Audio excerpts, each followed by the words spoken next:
Hi there.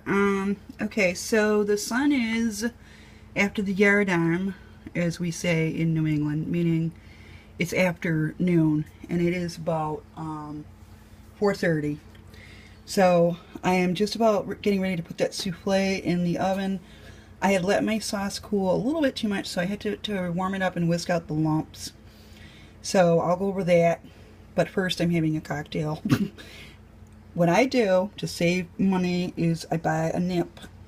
This is Pinnacle. It doesn't matter to me what brand it is, but I don't entertain a lot right now, so I don't keep hard liquor in the house because it just sits there and it's expensive. So I just buy that, and I found this. I'm gonna put this on top of the ice now so I don't spill it.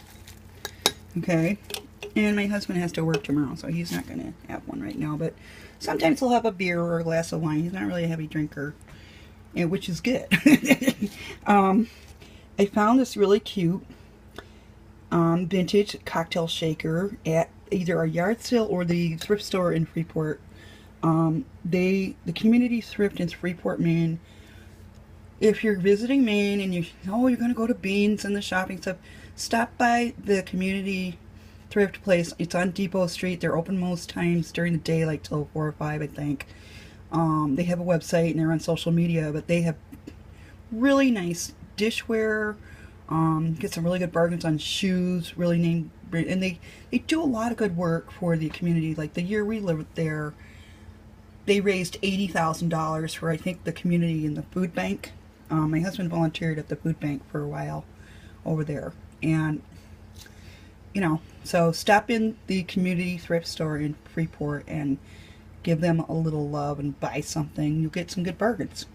So I'm just going to do this. What I'm doing is I'm making sort of like a dirty martini. I don't have vermouth because I just don't keep it in the house. And so I have this these wonderful, wonderful dilly beans that my friend from Winslow, Maine gave to me, and she's a wicked good cook, and I don't really can. I'd like to learn, but there's a lot of people around here who do. So these are super, super good.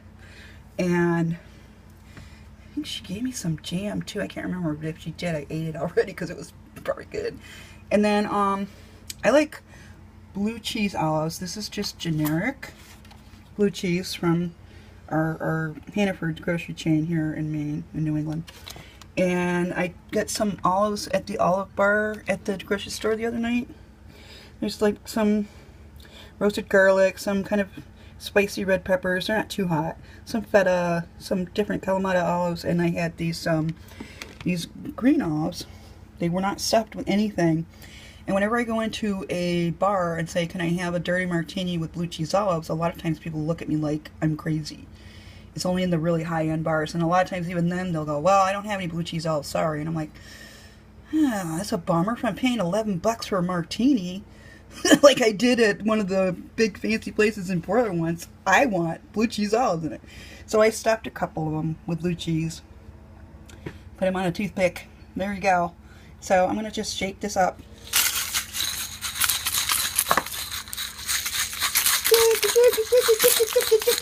Okay. And the lid isn't on tight, but I will hold on to it very carefully. And you don't need this thing if you have this, but I'm going to do it anyway. Yeah, see, I've spilled some. That is the vodka gift to the vodka gods. Because all I need is a little bit. I don't need a big drink or anything like that.